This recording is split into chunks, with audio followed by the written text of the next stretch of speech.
नमस्कार, मैं हूं अनूप आर्य और आप देख रहे हैं चौपाल। चौपाल में हम चर्चा करेंगे प्रदेश में चढ़े सियासी बुखार पर। जी हां, हरियाणा में विधानसभा चुनाव का शंखनाद हो गया है। कांग्रेस, बीजेपी, इनेलो और हजका सियासी दांव चलने लगे। सियासी दल विरोधियों को मात देने के लिए अपनी रणनीति को धार देने में जुटे हैं। शहमात के इस खेल में सियासी दलों के मिशन विधानसभा के हर पहलू पर हम करेंगे चर्चा।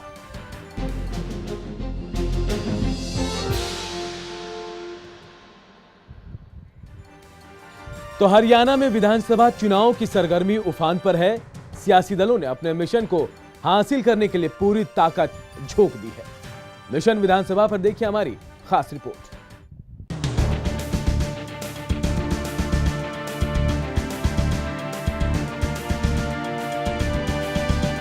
हरियाणा में विधानसभा चुनाव का बुखार सर चढ़कर बोल रहा है। लोकसभा चुनाव में विरोधियों को पटखनी देकर बीजेपी का उत्साह 7वें आसमान पर है। बीजेपी के राष्ट्रीय अध्यक्ष अमित शाह ने हरियाणा के लिए खास एक्शन प्लान बनाया है। इस एक्शन प्लान में लोकसभा चुनाव के अनुभव को शामिल किया गया है।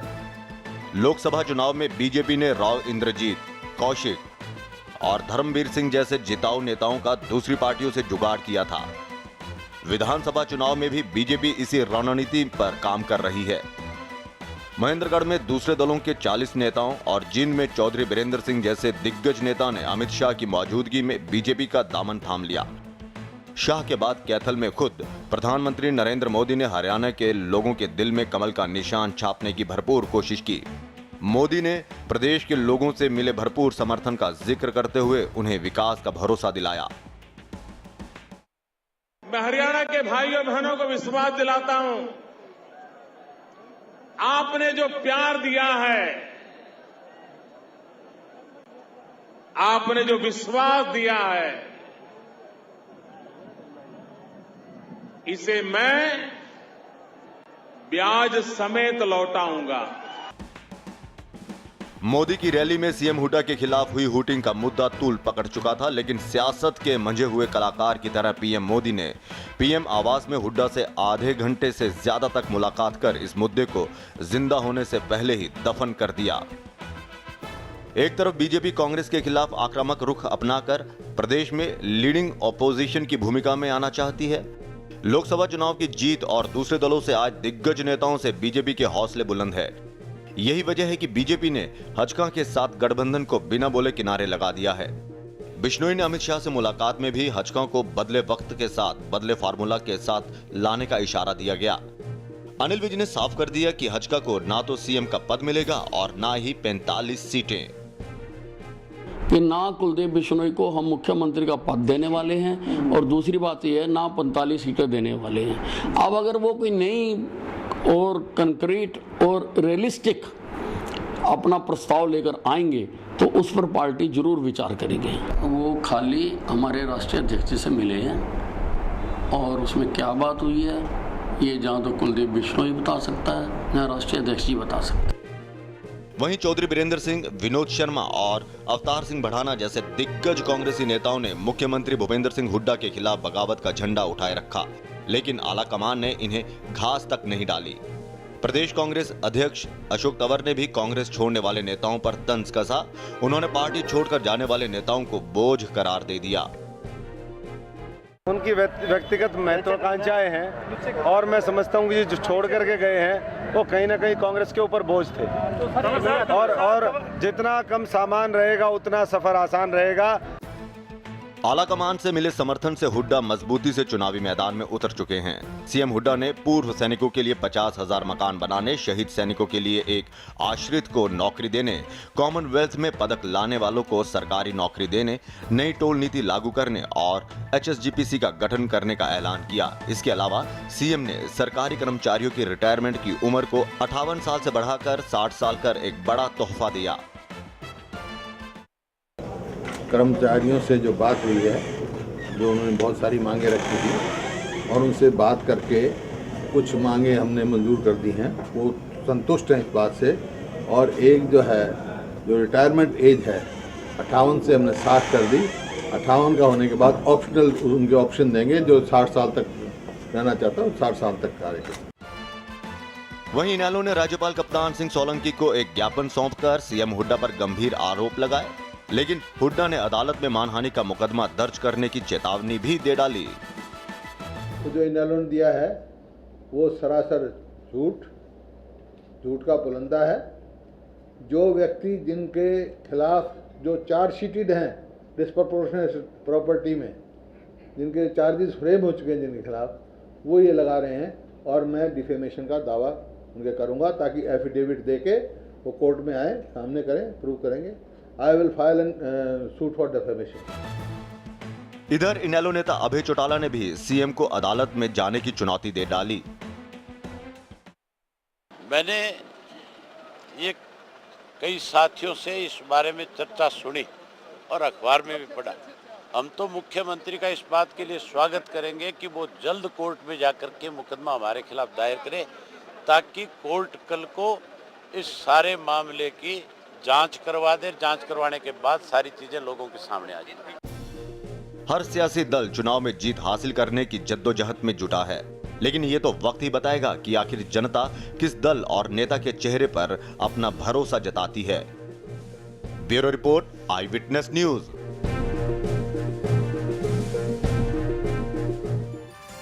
मिशन विधानसभा में फतह हासिल करने के लिए सभी राजनीतिक दल एड़ी चोटी का जोर लगा रहे। बीजेपी की क्या स्ट्रेटेजी होगी और वहीं क्या रणनीति कांग्रेस बना रही है, इनेलो ने क्या तय कर रखा है और क्या कुछ होगा हज का, इन तमाम मुद्दों पर हम बात करेंगे।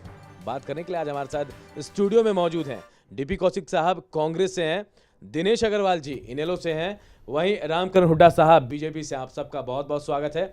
साथ ही हमारे साथ कुछ जनता भी है जो अपने सवालात इन जनप्रतिनिधियों से पूछेंगे। मेरा सबसे पहला सवाल रामकरण हुड्डा साहब से, बीजेपी से आप हैं, मैं आपसे पूछना चाहता हूं कि आप जीत के लिए, जैसे अभी चल रहा है सब कुछ, आप लोगों को भर्तियां कर रहे हैं, नए नए लोग आपके यहाँ आ रहे हैं, आप ले रहे हैं लोगों को, तो क्या इनके भरोसे आप जीत का दम भर रहे हैं?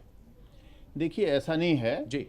आज पूरे प्रदेश में मोदी की लहर है और मोदी जी के लहर के उस पे भरोसे जी ही नहीं, जो हमारे पुराने कार्यकर्ता हैं जी, उनके साथ में जो बीजेपी की जो नीतियां हैं उनके भरोसे पर हम अपना चुनाव लड़ेंगे। और जो बीजेपी की नीतियों में विश्वास करते हैं, चाहे वो दूसरे दलों के भी हैं जी, जो ये महसूस कर चुके हैं कि उनका इतना सफ़र दूसरी पार्टियों में सही नहीं रहा या वो किसी वजह से वहाँ पर रहे और अब उनका बीजेपी में आने पर उनका भविष्य और उनका जो नीतियों में हमारी विश्वास करते हैं उनको हम ले रहे हैं, इसमें कोई दो राय नहीं। लेकिन ये कहना कि भी हम उनके भरोसे लड़ेंगे, ये गलत है, ये सरासर गलत है। हमारे पास अपने बहुत सारे नेता हैं, बहुत सारे हमारे कार्यकर्ता हैं, इतने सालों से। चलिए, नेता आपके पास बहुत हैं, बहुत सारे कार्यकर्ता, लेकिन जिताऊ नेता हैं आपके पास? सवाल ये है, मैं आपको वही कहना चाहता हूं, अगर आपको पुरानी बात अगर किसी को याद हो तो मैं रोहतक से बिलोंग करता हूं। रोहतक में डॉक्टर मंगल सेन 5 बार लगातार विधानसभा में गए थे, पंजाब विधानसभा, फिर बाद में हरियाणा विधानसभा, और उस वक्त यहां तक कहा जाता था कि अगर इंदिरा गांधी भी वहां से आगे लड़े तो वो भी मात खाएगी। तो कहना मतलब ये है कि हमारे पास बहुत सारे नेता हैं और हमारे पास कुछ नेता आए भी हैं, इसमें भी कोई दो राय नहीं। और हमारे राष्ट्रीय जो पदाधिकारी हैं, प्रदेश पदाधिकारी हैं, वो उस पर जो नीतियों में विश्वास करके और सर्वे के आधार पर, हमारे यहाँ सर्वे का है, सर्वे हो रहे हैं और सर्वे के आधार पर जो मेरिट मैं सही उतरेंगे उनको टिकट दी जाएगी। चलिए, मैं करंजे साहब, मैं सर्वे की बात करता हूं। चुनाव से पहले, लोकसभा चुनाव से पहले आरएसएस ने एक सर्वे कराया था, उसमें 85 से 90% के आसपास जो वोट थे बीजेपी के पास जा रहे थे। लेकिन अभी चुनाव के बाद एक सर्वे हुआ है, इसमें 45% तक गिर गया। ये गिरावट कैसे आ गई? नहीं, ऐसा नहीं है, ये हरियाणा का सर्वे नहीं है जी। ये हरियाणा में, मैं पूरे देश के सर्वे के बारे में मैं आपको हरियाणा प्रदेश की बात बता सकता हूँ। हरियाणा प्रदेश में आज अगर कोई सर्वे कराएगा तो 70-80% जो है बीजेपी के पक्ष में होगा जी। और जो मैं खुद, मतलब मैं गढ़ी सापला कलोई से हूँ, मेरा गांव खिडवाली है, मैं मुख्यमंत्री के विधानसभा क्षेत्र से आता हूँ और मैं खुद मतलब मुख्यमंत्री के खिलाफ अब की बार विधानसभा का चुनाव लड़ना चाहता हूँ। और अगर पार्टी ने मुझे सही समझा और मुझे अगर टिकट दी तो मैं आपको इवन मुख्यमंत्री के खिलाफ ये दिखाऊंगा कि ये एक इतिहास रचेगी। जिस तरीके से दिल्ली में शीला दीक्षित को हराया है, उसी तरीके से भारतीय जनता पार्टी यहाँ पर गढ़ी सापला कलोई से मुख्यमंत्री को हम हराएंगे। कौशिक साहब के पास चलो। कौशिक साहब, आपके सामने राजकरण साहब कह रहे हैं कि हराएंगे सीएम साहब को, लेकिन जीत के लिए कांग्रेस के लोग ही क्यों? क्योंकि कांग्रेस, बीजेपी को यह भी पता था कि लोकसभा चुनाव में जो स्थितियां हैं, शायद इनके जो कैंडिडेट थे वो जीत नहीं दिला पाए। कांग्रेस के कैंडिडेट जीत दिला पाए, वो हुआ भी वही बिल्कुल। देखिए अनूप जी, हमने पहले बहुत बार देखा है कि प्रदेशों में ना डिस्ट्रिक्टों में कई बार ओपन भर्तियां होती हैं और आज की डेट में भी होती है। तो बीजेपी तो उसमें मेरे ख्याल से तो युवा तो मैंने जाते हुए देखे, इन्होंने तो सबकी ओपन भर्ती कर रखी है जी, बिल्कुल ओपन कर रखी, कोई आओ कोई जाओ। बीजेपी के पास कोई कैंडिडेट नहीं था, लोकसभा में इनके पास कैंडिडेट नहीं थे, सारे हमारे लोकसभा के कैंडिडेट इन्होंने, जितने भी 3 कैंडिडेट हमारे तीनों एमपी जीत का है। विधानसभा में जितने भी हमारे कैंडिडेट गए हैं सारे एक मुख्यमंत्री की इच्छा सबको थी, उनको कांग्रेस पार्टी से एलर्जी नहीं थी, उनको सिर्फ अपनी कुर्सी बचानी थी। उनको ये लग रहा था कि अब कांग्रेस में हम घुट चुके हैं, अभी मुख्यमंत्री ये जब तक रहेगा लोकप्रिय मुख्यमंत्री है, इसके अलावा हमारा कोई समाधान नहीं है, इससे बेहतर हम छोड़ जाएं। जो आदमी 40 साल तक इतने हमारे नेता लोकसभा के मेंबर रहे हैं सारे, क्या उन्होंने कांग्रेस में तब बुराई नहीं दिखाई दी? अब क्या गारंटी कि बीजेपी वाला वो हमारे साथ दगा कर सकते, इनके साथ क्यों नहीं कर सकते? तो ये तो आने वाला विधानसभा चुनाव बताएगा। जहाँ तक मुख्य लोकप्रिय की सवाल है मोदी जी का, मोदी जी पहले बड़े लोकप्रिय हो रहे थे, अब आप 45 बता रहे हो। कल का सर्वे देख रहा था मैं कि इनके बीजेपी के दिल्ली में सीट कम हो रही है, विधानसभा में तो हरियाणा में तो हम तो विकास के नाम पर लड़ाई लड़ रहे हैं, विकास हमने खूब करवाया है और हम विधानसभा में बता देंगे इनकी कितनी सीटें हैं। अभी रामकरण हुड्डा साहब ने ये कहा कि अगर मुख्यमंत्री के खिलाफ इनको मौका मिला तो उनको भी हराएंगे, इतिहास रचेंगे। अच्छी बात है। देखिए हुड्डा साहब ने अगर अच्छे काम करवाए तो इनका ये जानते हैं वहाँ पब्लिक इनकी क्या साथ देती क्या ना। पर जहाँ तक मेरा सवाल है, मुख्यमंत्री के खिलाफ लड़े तो भी अच्छी बात, ना लड़े तो भी अच्छी बात है। मतलब मुख्यमंत्री की हमारी अपनी ये है, उन्होंने समान विकास करवा के और समान रूप से हर वर्ग का वो फायदे की बात की उन्होंने। अब बाकी जनता जनार्दन के ऊपर मैं दिनेश जी के पास चलूंगा। दिनेश जी आपके पास चलता हूं मैं। आपकी पार्टी भी बगावती तेवर से अछूती नहीं है, बीजेपी में ज्यादा लोग जा रहे हैं आपके, तो कहीं ना कहीं ऐसा लग रहा है कि आपके पार्टी से भी जो कैंडिडेट लग रहे हैं बीजेपी को कि जीत सकते हैं, उनको बीजेपी अपनी ओर ले रही है। अनूप जी, कहीं ना पूरे प्रदेश के अंदर जिस तरीके का वातावरण पिछले 9-10 साल से रहा है और लगातार जनता के अंदर जो आक्रोश गुस्सा सरकार के खिलाफ था जी, ये आक्रोश और गुस्सा केवल हरियाणा में नहीं था, ये आक्रोश और गुस्सा पूरे देश में था। और पूरे देश के जितने भी तमाम गैर कांग्रेसी राजनीतिक दल थे, उन्होंने अपने अपने प्रदेशों के अंदर, प्रादेशिक दलों ने प्रदेशों में और राष्ट्रीय दलों ने पूरे राष्ट्र में, सभी ने लगातार यूपीए के कुशासन के खिलाफ आवाज़ बुलंद की। और उसी का एक परिणाम ऐसा था कि पूरे देश में एक ऐसा वातावरण बना जी कि ये लगा कि भाई कांग्रेस साफ होने जा रही है। वो अलग बात है कि क्योंकि वो राष्ट्र का चुनाव था, देश का चुनाव था और लोकसभा का चुनाव था, पूरे देश की जनता ने देश के हित में ये ध्यान रखते हुए कि कहीं वहाँ पर कोई मिक्स सरकार ना बन जाए जी। अगर मिलीजुली सरकार बनी तो जैसे यूपीए का हाल हुआ कि कभी ए राजा वहाँ पर घोटाला कर जाता है, कभी कोई कर जाता है, कभी कोई कर जाता है, और लगातार वो सरकार घोटालों में घिरती चली गई। और नतीजे उस सरकार के ये हुए कि जनता पे महंगाई का बोझ बढ़ता चला गया। जितना खजाने में घोटाला हुआ उतने ज़्यादा सरकार को टैक्स बढ़ाने पड़े, उतनी महंगाई बढ़ती गई और जनता पिसती चली गई महंगाई से। लेकिन पूरे देश में जितने भी गैर कांग्रेसी राजनीतिक दल थे, सभी के लगातार प्रयासों से जो माहौल खड़ा हुआ, उसका बेनिफिट केवल और केवल मोदी जी के नाम पर भाजपा को मिल गया लोकसभा चुनाव में। परंतु लोकसभा चुनाव जैसे ही गए, आप खुद इस बात को महसूस कर रहे हैं और सारा मीडिया महसूस कर रहा है कि पूरे देश में भाजपा का वोट बैंक गिरता जा रहा है लगातार। और उसका उदाहरण हम अभी उत्तराखंड में देख चुके हैं कि उत्तराखंड के अंदर 3 विधानसभाओं के जो उपचुनाव हुए, उन 3 में से एक उपचुनाव तो मैं आपकी जानकारी में ऐसा लाना चाहूंगा कि एक व्यक्ति जो भाजपा का विधायक था, उसने सांसद का चुनाव लड़ा। और हमारे हरियाणा में तो सांसद की सीट पर 9 विधानसभा सीटें आती हैं, वहां शायद मेरे ख्याल से 9 की बजाय 10 आती हैं विधानसभा सीटें। एक व्यक्ति जो सांसद का चुनाव जीत कर जा रहा है जी, और उसकी सिटिंग एमएलए है वो, और उसके बाद जब उसने सांसद बन गया, उसने विधानसभा से रिजाइन किया, तो उसी की विधानसभा की सीट को भाजपा हार गई। लोकसभा और विधानसभा चुनाव में आप फर्क बताने की कोशिश मैं ये बताना चाह रहा हूं कि हरियाणा में पिछले 9.5-10 साल के अंदर जितना भी कांग्रेस का कुशासन हुआ, जो असमान उसमें विकास की बात आई या क्षेत्रवाद हुआ, भेदभाव हुआ, आज कांग्रेस के नेता भी इस बात को स्वीकार करते हैं, चारों तरफ से ये आवाज उठती है। वो अलग बात है कि मेरा सवाल ये था कि उम्मीदवार जो जिस तरीके से बीजेपी में जा रहा है, आपके पार्टी के लोग भी बहुत जा रहे हैं, तो क्या बीजेपी ये सोच रही कि कांग्रेस से, इनेलो से, हजका से जो लोग आ रहे हैं उन पर दांव खेला जाए? अनूप जी, जो दल बदल होता है ना, उसको एक एंगल से ना देखो। आप कभी दल बदल के बहुत कारण होते हैं, एक कारण कभी भी नहीं हुआ करता। दल बदल एक बहुत बड़ी बीमारी है राजनीति के अंदर, और दल बदल से ही भ्रष्टाचार शुरू होता है। और हरियाणा इसके लिए कलंक बना हुआ है। हरियाणा में ये जो कलंक है ये 1980 के अंदर भजनलाल जी ने लगाया। वो समय चलती हुई जनता पार्टी की सरकार के सारे विधायकों को उठाकर श्रीमती इंदिरा गांधी जी के पास ले गए थे। हरियाणा के अंदर दल बदल और भ्रष्टाचार के जो जनक रहे भजनलाल, उन्होंने हरियाणा को इतना बदनाम कर दिया कि जब भी हरियाणा में चुनाव आते हैं विधानसभा की या लोकसभा की, एक दल बदल की आंधी आती है। जो सवाल है मेरा, मैं उसका जवाब चाहूंगा। दल बदल पर ही आ रहा था। आज इंडियन नेशनल लोकदल की जहां तक बात है और जहां तक कांग्रेस के दल बदल की बात है और जहां तक भाजपा में एंट्री की बात है, तीनों अलग अलग विषय हैं ये।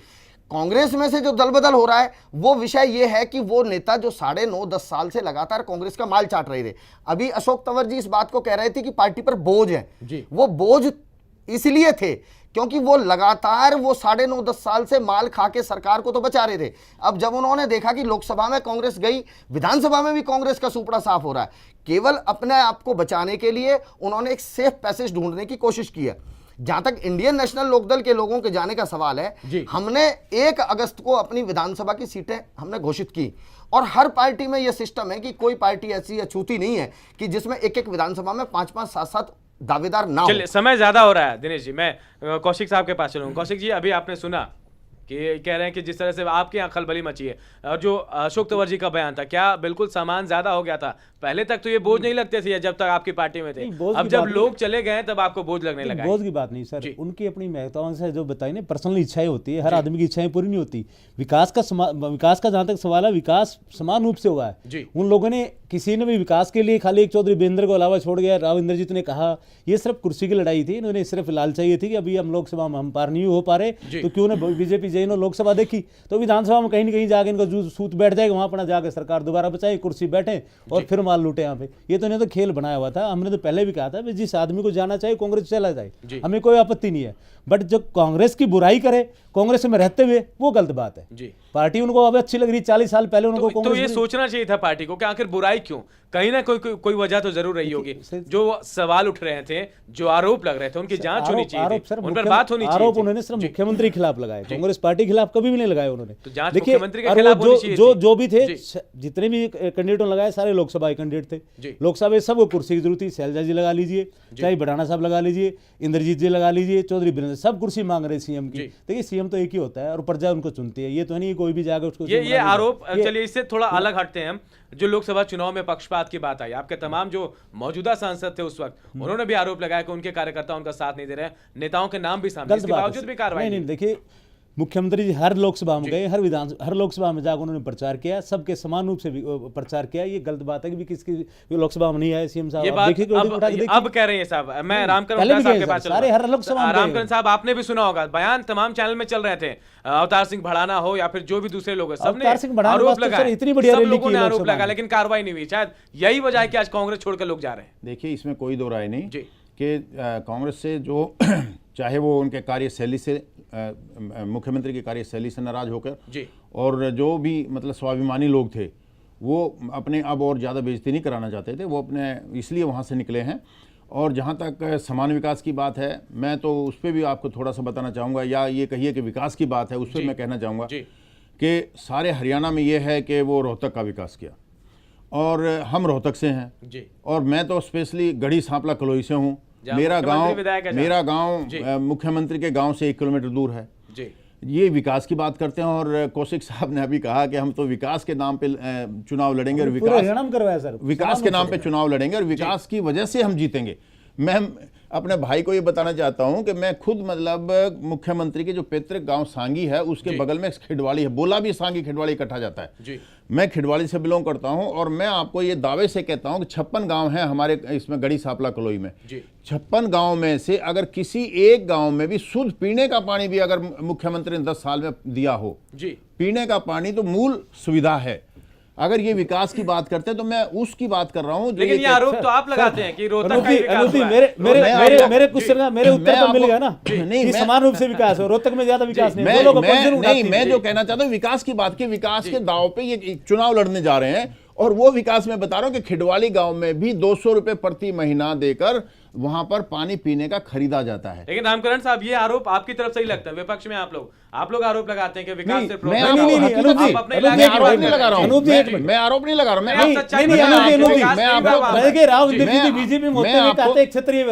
आपको बीजेपी से है ना, मैं आपको तथ्यों से अपने कैंडिडेटों में स्टैंड नहीं था, मैं आपको तथ्यों से अवगत करा रहा हूं कि वास्तव स्थिति क्या है। वहां पर जो खिडवाली गांव मैंने आपको बताया, वो मेरा अपना गांव है। ये बात तो आपको बतानी चाहिए अपने नेताओं के, जो आरोप लगाते हैं कि सिर्फ रोहतक इलाके का विकास हुआ है, पूरे प्रदेश का विकास नहीं हुआ। आप कह रहे हैं रोहतक का भी विकास नहीं हुआ है। मैं वही तो कह रहा हूं कि ये जो विकास के नाम पे जो खाली बातें हो रही है, बातें ही हैं, विकास नाम की कोई चीज नहीं। हाँ, सड़कें जो हैं वो बिल्डरों के लिए जो बनाई हैं उसको अगर विकास कहते हैं तो जरूर रोहतक में सड़कें जरूर बनी हैं। रोहतक का विकास नहीं हुआ, नहीं, सड़कें जरूर रोहतक में अच्छी बनी सड़कें का विकास। अगर सड़कों का विकास मानते हैं तो बिल्डरों के लिए वहां पे पार्श्वनाथ, ओमेक्स और A1 सिटी के लिए उन्होंने जरूर ओवरब्रिज भी बनाए हैं, सड़कें भी अच्छे बनाई हैं। विकास का रूप होता है। और अगर चौटाला साहब की देन है, बिल्डर जो लेकर आए वो तो कहते हैं बिल्डर आए तो विकास होता है, ये दूसरी पार्टी कहती है बिल्डर आए तो विकास होता है। तो हम बिल्डरों को लिया तो हमने कौन सा विकास की कमी छोड़ दी? दोनों की डिस्कशन है, मुझे ना भी नहीं, आप बताइए सर। नहीं, आपकी स्टेटमेंट आप देखिए, चौटाला पार्टी हम बिल्डर लेकर आए, बोलूंगा टीवी के सामने, अब बोलूंगा, बारी-बारी से मौका देंगे। तो उसमें दिक्कत क्या है? बिल्डर अगर आए तो बिल्डर को विकास, बिल्डरों को कोई जबरदस्ती जमीन तो नहीं दी हमने, जमींदारों जिसने बिल्डर जमीन दी अपना इच्छा से दी है। सीएम साहब ने कोई जमीन रिक्वायरमेंट करके नहीं दी, उनको उसका रेट भी मिला अच्छा, तो फिर उसमें बुराई क्या है? चलिए, मैं आप दोनों को तीनों को रोकूंगा। जनता अगर किसी से कोई सवाल करना चाहे, चलिए। मैं इशार से आया हूँ, मंडारी गाँव है मेरा, ठीक है। मैं ये पूछना चाहता हूँ बीजेपी से, भाई आज ये कहते हैं हम अपने दम पे चुनाव लड़ेंगे जी, इनका ये 3 साल पहले जो गठबंधन हुआ था, ये धर्म निभा रहे हैं। अनिल विज बड़े लीडर माने जाते हैं अपने आप में, उनका बयान हर रोज टीवी पे चलता है। लंदला दौला तिस्तो देते हैं जी, लंदला दौला वो होता है जिसकी टांग टूट जाती है, कुलदीप बिश्नोई की टांग तो अब तक टूटी नहीं है। ये गठबंधन नरेंद्र मोदी ने तो स्वीकार कर लिया। सीधे सवाल करें आप, सीधा चल रहा हूँ मैं, इनसे तो गलत नहीं चला। सुषमा स्वराज, लाल कृष्ण अडवाणी और राजनाथ जी ने गठबंधन मजबूत बताया, आज से 3 साल पहले साइन किए हुए। मैं ये पूछना चाहता हूँ, 7 सीटें आज इनके आई है यहाँ हरियाणा में, ताकि ये गठबंधन के बिना ले जाते? आज चुनाव तलाते, देख लो मोदी की रेल हो तिस्ती हो, ये 3 सीट ले जाए तो यही सवाल रामकरण हुड्डा साहब से सवाल है कि क्या आप 6 सीटें आपके ये गठबंधन में आई है, ये कह रहे हैं कि अगर बिना गठबंधन के आप 3 सीटें भी निकालते बहुत बड़ी बात होती। देखो, ऐसा कुछ नहीं है जी। आज भी हमारी पार्टी गठबंधन चाहती है, लेकिन वास्तविक रूप से जो सहा गया, जो बदली परिस्थितियों में बदली हुई परिस्थितियों में दोबारा से इस पर पुनर्विचार करके एक आपस दोनों का म्यूचुअल कंसेंट से गठबंधन। चलिए, आप इसे इस परिस्थिति कह रहे हैं, बिल्कुल परिस्थितियां बदली है, लेकिन बहुत लोग मौका परस्ती भी कह रहे हैं कि आज बीजेपी को शायद ये लग गया कि 7 सीटें लेने के बाद राजनीति में प्रदेश में सरकार भी बना सकती है। राजनीति में कोई भी डिसीजन होता है वो हमेशा परिस्थितियों के आधार पर होता है। और जो आज जो है, अभी अमित शाह जी के साथ में कुलदीप बिश्नोई की बहुत अच्छे उसमें वातावरण में बातचीत हुई है, और मैं ये मानता हूं कि आगे भी चलिए, अंदर खाने क्या चल रहा है? आज मीटिंग हुई, इतना पता आपको? क्या 25 सीटों पे आप मनाने की कोशिश कर रहे हैं आज का को? देखिए, जो भी है म्यूचुअल होगा और अच्छा ही होगा, दोनों पार्टियों के लिए अच्छा होगा। क्यों नहीं कर देते क्या भाई इतनी सीटें हम आपको दे रहे हैं? अब तक कोई बयान देता है कि गठबंधन चाहते हैं, कोई कहता है कि हम सीटें नहीं देंगे, सीएम नहीं बनाएंगे? बिल्कुल साफ साफ कर दें आप। बिल्कुल चाहते हैं, गठबंधन चाहते हैं, और दोनों के ये हित में है, हजका के भी और भारतीय जनता पार्टी दोनों के हित में है। और हमारे जो केंद्रीय पदाधिकारी इस पर विचार कर रहे हैं, और कुलदीप जी भी अब जो है काफी हद तक मैं समझता हूं कि समझ चुके हैं, और वो भी शायद पिला दी गई, वो भी इसको मानकर। चलिए, एक छोटे से ब्रेक के लिए यहाँ पर रुकेंगे, ब्रेक के बाद लौटेंगे तो हम जनता से भी राय लेंगे और दूसरे जो राजनीतिक प्रतिनिधि है उनसे भी सवाल करेंगे।